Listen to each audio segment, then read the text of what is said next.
အားလုံးပဲမင်္ဂလာပါရှင်ခုဗီဒီယိုလေးကတော့ရင်ဆက်အင်ကြီးချုပ်နီးအပိုင်း2လေးပဲဖြစ်ပါတယ်ကျမရဲ့ဗီဒီယိုလေးတွေကိုကြည့်လို့အကျိုးရှိခဲ့တယ်ဆိုရင် channel လေးကို like and subscribe လေးလုပ်ပြီးသိချင်တာများရှိရင် comment မှာရေးပေးခဲ့လို့ရပါတယ်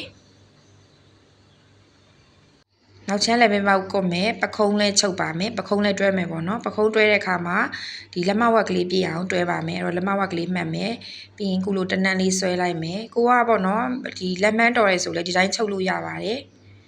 ဒါပြီးရင်ကိုယ်စာနေရာလေးကိုလည်းခုလိုလက်မဝက်ကလေးမှတ်ထားမယ်မှတ်ပြီးတော့ဒီနေရာတန်းတန်းလေးဆွဲထားမယ်ဒီလေဘင်းပေါက်ထပ်တဲ့နေရာမှာလဲပေါ့နော်တခါလေကျရင်အပိုအလိုတွေရှိတတ်တယ်ရှိတဲ့အတွက်ဒီဘက်လေဘင်းပေါက်နေရာကိုနှစ်စိတ်စာပေါ့နော်နှစ်စိတ်စာနေရာခြံပြီးတော့ဒီပခုံးအစွန်းကိုညီပေါ့နော်ဒီဘက်ပခုံးအစွန်းမညီပဲနဲ့ဒီဘက်လေဘင်းပေါက်လေးကိုနှစ်စိတ်စာနေရာလေးခြံပြီးတော့တေချာချိန်ပြီးချုပ်ပါမယ်ဒီမှာတော့ညီနေတဲ့အတွက်ကြောင့်ပေါ့ချိန်စရာမလိုဘူးပေါ့နော်ဒါဆိုရင်လက်မဝက်ပြည့်အောင်ချုပ်မယ်ချုပ်ပြီးတော့ဒီဘက်မှာနှစ်စိတ်စာနေရာလေးရောက်ပြီဆိုရင်အပ်ထောက်မယ်ဘီးမမယ်ဘီးမပြီးဒီဘက်ကိုလှည့်မယ်ပြီးရင်ဒီဘက်ပေါ့နော်ရှေ့ချမ်းကိုမတွဲမိအောင်လို့ဒီလေးဖယ်လိုက်မယ်ချုပ်တဲ့အခါမှာဖိမိအောင်လို့ပေါ့နော်ပြီးရင်နောက်ချမ်းလေဘင်းကွတ်စာကိုလည်းအခုလိုမျိုးလေးကွတ်ပါတယ်ဒါကတော့ပေါ့နော်ဒီနောက်ချမ်းနဲ့ရှေ့ချမ်းကိုပေါ့နော်ဒီနောက်ချမ်းလေဘင်းကွတ်စာလေးနဲ့ငုံပြီးကွတ်ပြီးငုံကွတ်ပြီးချုပ်တဲ့ပုံစံမျိုးပေါ့နော်အဲ့လိုမချုပ်ဘဲနဲ့တခြားနည်းတွေနဲ့လည်းချုပ်လို့ရတယ်ဒီမှာကတော့ဒီလိုမျိုးငုံကွတ်တဲ့ပုံစံလေးကိုတက်ရက်သွားအောင်ပြပေးထားပါတယ်ခုနလိုပဲလက်မဝက်စီပေါ့နော်လက်မဝက်စီပြည့်အောင်မှတ်မယ်မှတ်ပြီးတော့မြင်းဖြောင်လေးဆွဲလိုက်မယ်ကိုကလက်နိုင်ရင်တော့ဒီတိုင်းတန်းပြီးချုပ်လို့ရတယ်ပေါ့နော်ဒီမှာကတော့အခုလိုမျိုးလေးတက်တက်ရရဖြစ်အောင်ပြထားတဲ့ဖြစ်တဲ့အတွက်အခုလိုမျိုးလေးဆွဲပြတာဖြစ်ပါတယ်သူ့ကိုလည်းအခုလိုမျိုးလေးဒီနှစ်စိတ်စာလေးချုပ်မယ်လေဘင်းကွက်စာလေးကိုနှစ်စိတ်စာဒီဘက်ပြည့်ပြီဆိုရင်ဒီဘက်ကိုလှည့်ပြီးတော့ဒီပခုံးစွန်းနေရာကိုလက်မဝက်မှတ်လာတဲ့နေရာတိုင်းလေးချုပ်လိုက်ပါမယ်ပြီးရင်ဒီလေဘင်းပေါက်နေရာကိုလည်းပေါ့နော်ဒီနောက်ချမ်းလေဘင်းပေါက်နေရာကိုလည်းလှန်တဲ့အခါမှာကိုယ်စာလှန်တဲ့အခါမှာတင်းခံနေမှာဆိုလို့ခုလိုမျိုးလေးအချီချောင်းကိုမထိဘဲနဲ့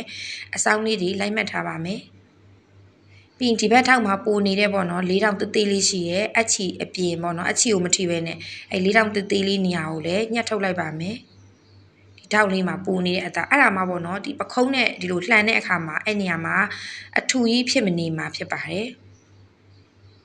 ပြီးရင်ခုနလိုပဲဒီလေဘင်းပေါက်ကိုပေါ့နော်ကိုကမီးဘူးတိုက်ချင်လဲရတယ်မီးဘူးထားတိုက်ချင်လဲရတယ်ဒီလိုမျိုးမလုပ်ချင်လို့ပေါ့နော်ဒါကတော့ဒါမီးဘူးပေါ့နော်ကိုလေဘင်းပေါက်ကလေးကိုလှန်တဲ့အခါမှာခဏတပြုတ်ပေါ့နော်ဟိုလှန်လို့ရအောင်လေဘင်းလေးဝစ်နေအောင်လို့မျိုးခုလိုမျိုးတစ်ချောင်းချုပ်တာဖြစ်ပါတယ်ခြေကျဲလေးနဲ့တစ်ချောင်းချုပ်တာဖြစ်ပါတယ်ပြီးရင်ပခုံးတွေကိုဓာတ်ဆက်လိုက်မယ်ကဲဓာတ်ဆက်လိုက်ပြီးလှန်မယ်လှန်တဲ့အခါမှာဒီပခုံးစွန်းလေးကိုပေါ့နော်ဒီငုံမိသားဖြစ်သွားတယ်ပေါ့နော်နောက်ချမ်းလေဘင်းကွက်စာလေးကငုံမိသားဖြစ်သွားတဲ့အတွက်ဒီနေရာလေးတွေကဒီကွက်တီလေးသူ့ဟာသူတသားလေးဖြစ်သွားတယ်ရှေ့ချမ်းလေးပေါ့နော်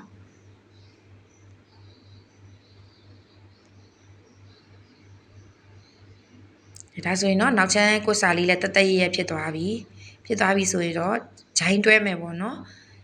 ဂျိုင်းတွဲတဲ့အခါမှာအခုလိုမျိုးလက်ကလေးကိုယူမယ်ဒီအလှပေါ်မှာအလှချင်းထပ်ပြီးတော့အခုလိုမျိုးလေးဒီချုပ်မယ်လက်အစုံလေးနဲ့ဂျိုင်းနေရာလေးကိုအခုလိုမျိုးလေးတိလေးယူပြီးတော့လက်မဝက်ပြည့်အောင်ချုပ်လာပါမယ်စားချုပ်ရင်တော့အချီကိုတုပ်မယ်တုပ်ပြီးတော့လက်မဝက်ပြည့်အောင်သူ့အဝိုက်ဆိုလဲအဝိုက်လေးတိုင်းပေါ့နော်အောက်ကဒီဂျိုင်းနေရာကိုလည်းမဆွဲရပါဘူးလက်နေရာကိုလည်းမဆွဲရဘူးပေါ့နော်သူ့အလိုက်တင်လေးဒီလက်ကိုချုပ်တဲ့အခါမှာတော့နည်းနည်းစိတ်ရှည်ရတယ်ပေါ့နော်ခုလိုမျိုးလေးသူ့အဝိုက်ကလေးအတိုင်းကိုပိတ်စလေးကိုလှဲလိုက်လက်ဒီအဝိုင်းလေးတွေကိုချိန်လိုက်အဲ့လိုမျိုးလေးတော့ချုပ်ရတယ်ပေါ့နော်အဲ့လိုမျိုးလေးချုပ်သွားပါမယ်လက်မဝက်ကလေးပြအောင်သူကအဖြောင်းချုပ်တယ်လို့တော့နှစ်အစားလုံးကိုပူးပြီးတော့တောက်လျှောက်တော့ချုပ်လို့မရဘူးပေါ့နော်ဒီအဝိုက်နဲ့အခုံးနဲ့ပေါ့နော်အခွက်နဲ့အခုံးနဲ့ကိုဆက်တာဖြစ်တဲ့အတွက်ဒီလိုမျိုးလေးတော့စိတ်ရှည်ရေးချုပ်ပြရပါတယ်ပြီးရင်သူကလက်ဖောင်းလေးဖြစ်တဲ့အတွက်ပခုံးစွန်းကနေပြီးခုလိုမျိုးကိုယ့်ရဲ့လက်သုံးလုံးပေါ့နော်လက်သုံးလုံးလေးကိုမှန်းပြီးတော့ခုလိုမှတ်ထားလိုက်မယ်အဲ့လိုလက်သုံးလုံးနေရာလေးရောက်ပြီဆိုရင်အဖျားလေးထောက်ပြီးတော့ဒါပခုံးလေးတွေကိုအဲ့လိုတွန့်သွားမယ်ပေါ့နော်ဒါလက်ဖောင်းဖြစ်တဲ့အတွက်လက်ဖောင်းလေးကိုအဲ့လိုတွန့်ပြီးတော့ချုပ်တာပါပြီးရင်လည်းလက်ကိုမှတ်ခဲ့တဲ့အလယ်မှတ်ရှိတယ်အဲ့အလယ်မှတ်နဲ့ပခုံးနဲ့နေရာကအလယ်မှတ်ချင်းတူကွက်တီးကြပါမယ်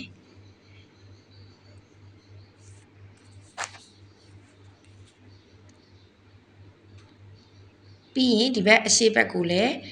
အဲ့လိုမျိုးအတုံလေးတွေထည့်မယ်ထည့်ပြီးတော့အတုံလေးတွေပေါ့နော်နည်းနည်းအတုံလေးတွေနဲ့စိတ်စာအတုံလေးတွေပုံမှန်ဖြစ်အောင်အဲ့လိုတွန့်ပြီးတော့ထည့်သွားပါမယ်ဒါဖြုတ်တံလေးပေါ့နော်ဖြုတ်တံလေးသုံးပြီးတော့အခုလိုမျိုးလေးအတုံလေးတွေထည့်တာဖြစ်ပါတယ်ကိုကြိုက်တာသုံးပြီးတော့တွန်းလို့ရပါတယ်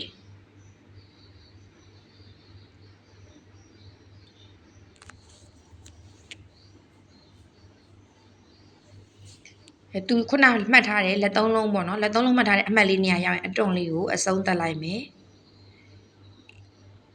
ပြီးရင်ဒီလိုပေါ့နော်လက်ဒီဘက်အဖျားနဲ့ဂျိုင်းနေရာနဲ့ကိုလည်းချိန်ပြီးတော့ရပြီဆိုရင်ထောက်လျှောက်အဖျားပေါ့နော်ဒီတိုင်းအတုံမပါဘဲနဲ့ဒီတိုင်းလေးပဲချုပ်သွားလို့ရပါပြီ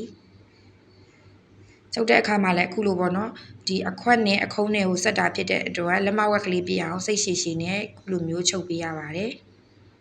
ညှိလိုက်ချုပ်လိုက်အဲ့လိုလေးတော့ချုပ်ပေးရတယ်ပေါ့နော်လက်တက်ရင်တော့အဲ့လိုမျိုးလေးစိတ်ရှည်ရှည်တက်ရပါတယ်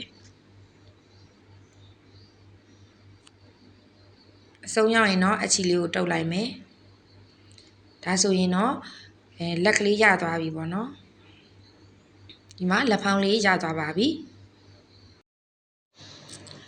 ပြီးရင်တော့ကြောတောက်ကလေးကိုချုပ်ပါမယ်ကြောတောက်ကလေးကိုကိုဆွဲထားတဲ့အတိုင်းလေးပေါ့နော်ခုလိုမျိုးလေးကင်လိုက်မယ်ကင်ပြီးတော့ကြောတောက်ကလေးကိုချုပ်ပါမယ်ဒီကြောနေရာအချုံလေးကိုလည်းဒီအချုံလေးတိုင်းပေါ့နော်အဲ့လိုမျိုးလေးချုပ်မယ်အဖျားလေးနဲ့တင်ပြီးတော့ပေါ့နော်ကြောတောက်ကလေးကိုခုလိုလေးချုပ်ပါတယ်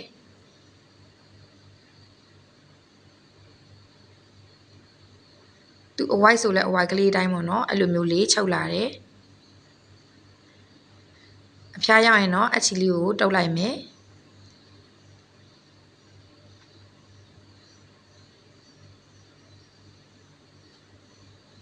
ကြောတောက်နှစ်ဖက်ကိုလည်းဆွဲထားတဲ့အတိုင်းပေါ့နော်နှစ်ဖက်ကိုအဲ့လိုမျိုးလေးတွေချုပ်လိုက်မယ်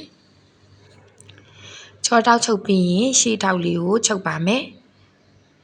ရှေ့ထောက်လေးကိုလည်းခုလိုမျိုးလေးကိုဆွဲထားတဲ့အတိုင်းပေါ့နော်ရှေ့ရင်ထောက်ကလေးကိုလည်းခုလိုမျိုးလေးချုပ်လိုက်ပါမယ်ဒီမှာတော့ချိုင်းထောက်တွေဘာတွေမသုံးမဲနဲ့ပေါ့နော်ဒီလိုရိုးရိုးရှေ့ထောက်လေးတစ်ချောင်းနဲ့ပဲချုပ်ထားပါတယ်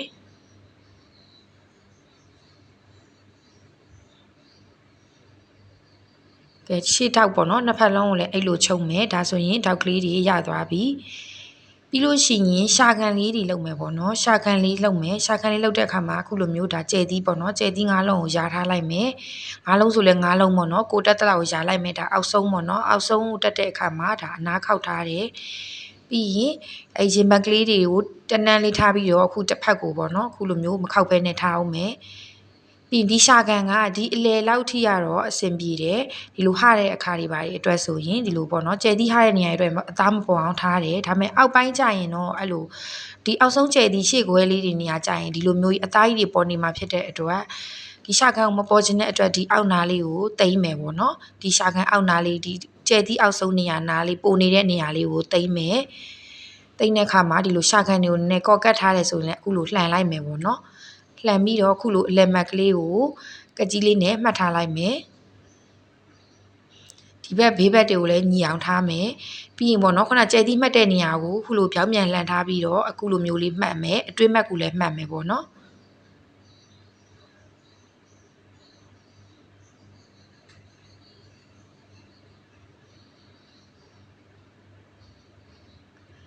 ပြီးအဲ့ဒီပါလေးထိုးထားရင်လည်းဖြုတ်လိုက်မယ်ပြီး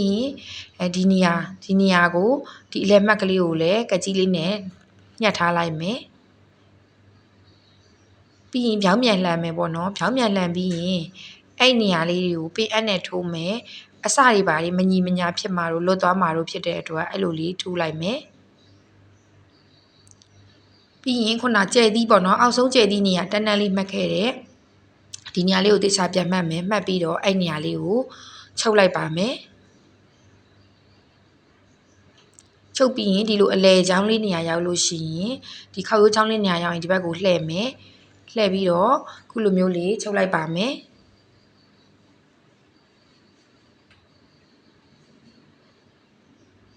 ဒါပြီးရင်ဒီနေရာလေးကို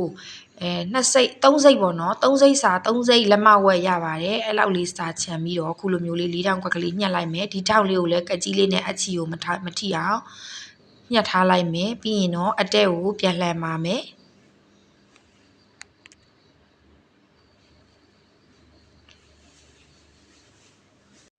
လှန်ပြီးနော်ခေါက်ရိုးလေးကျိုးအောင်ခုလိုမျိုးပေါ့နော်လက်ကလေးနဲ့အဲ့လိုလေးဖိလိုက်မယ်ဒီနေရာလေးကိုမီးဘူးမတိုက်နိုင်သေးရင်ပြန်ကလေးနဲ့ခဏထိုးထားလို့ရပါတယ်ပြီးမှမီးဘူးနဲ့ပေါ့နော်ကော်ကပ်ပြီးတေးတက်အောင်လုပ်လို့ရတယ်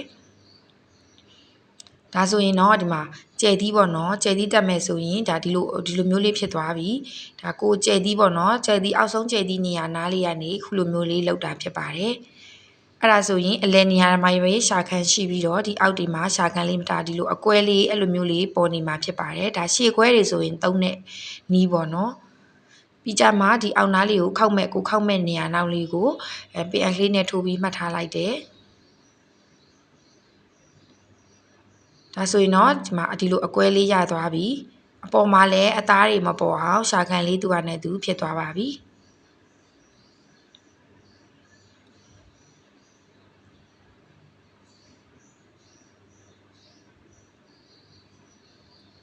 ကဲပြီးရင်ဓာတ်ဆက်တွေပေါ့နော်ဘေးချောင်းတွေလက်ဒီနေရာတွေကိုလည်းဓာတ်ဆက်တွေလိုက်ထားမယ်ဓာတ်ဆက်တွေလိုက်ပြီးရင်ဘေးလေးကိုတွဲပါမယ်ဘေးတွဲတဲ့အခါမှာကိုကပေါ့နော်တလက်မခွဲတီစာပို့ထားခဲ့ရင်တလက်မခွဲပြအောင်ပြန်ပြီးတော့ချုပ်ပါမယ်ပြန်ပြီးမှတ်ပြီးတော့ချုပ်မယ်တီစာအင်ကြီးပိတ်စမလောက်လို့တီစာတလက်မပဲထားခဲ့တယ်ဆိုရင်လည်းတလက်မပြအောင်ဘေးကိုပြန်ပြီးတော့စီပြရပါမယ်ဒါဆိုရင်တော့တလက်မခွဲလေးမှတ်ပြီးတော့ပေါ့နော်ဘေးကိုဒါစီရဖြစ်ပါတယ်ပြီးရင်ဂျိုင်းဆက်ထားတဲ့ဒီချုပ်ရိုးကိုလည်းတစ်ဖက်ဆိုတစ်ဖက်ထဲလန်အောင်လို့ခုလိုမျိုးလေးအောက်ကိုလည်းကြည့်မယ်အပေါ်ကိုလည်းကြည့်မယ်ခုလိုမျိုးလေးကြည့်ရပါမယ်ပြီးရင်တလက်မခွဲနေရပါတော့တီစာထားတဲ့နေရာလေးကိုမှတ်ပြီးတော့ဘေးလေးကိုစီပါမယ်ဘေးနှစ်ဖက်လုံးကိုအဲ့လိုမျိုးလေးစီပါမယ်ပြီးရင်လည်းဟိုလက်ကလေးတွေကိုလည်းပေါ့နော်ကိုကအောက်နားလေးတွေကိုလည်းတလက်မပိုချန်ထားရင်တလက်မခောက်စာလေးတွေလည်းခောက်ထားမယ်ဒီလိုမျိုးအောက်နားလေးတွေလက်ဖျားလေးတွေကိုခောက်ပြီးမှဒီလိုဘေးစီမှာဖြစ်ပါတယ်ဒီလိုအောက်နားခောက်တာလေးတွေကိုတော့ရှေ့ဗီဒီယိုလေးတွေမှာပြထားတဲ့အတွက်ဒီထဲမှာတော့ထည့်မပြတော့ပါဘူးခုလိုမျိုးမညီမညာတွေဖြစ်ခဲ့လို့ရှိရင်လည်းအောက်နားလေးတွေကိုခုလိုမျိုးညှိလို့ရတယ်ပေါ့နော်ဖြန်းလိုက်ဟိုဖြစ်လိုက်အပေါ်နဲ့အောက်ကိုညီအောင်လို့ကိုလိုတလို့ညှိလို့ရပါတယ်အဲ့လိုဘေးနှစ်ဖက်လုံးစီပြီးပြီဆိုရင်တော့ချစ်စရာကောင်းတဲ့ရေစက်အင်ကြီးလေးရသွားပါပြီကြည့်ရှုပေးတဲ့တယောက်ချင်းစီတိုင်းကိုကျေးဇူးတင်ပါတယ်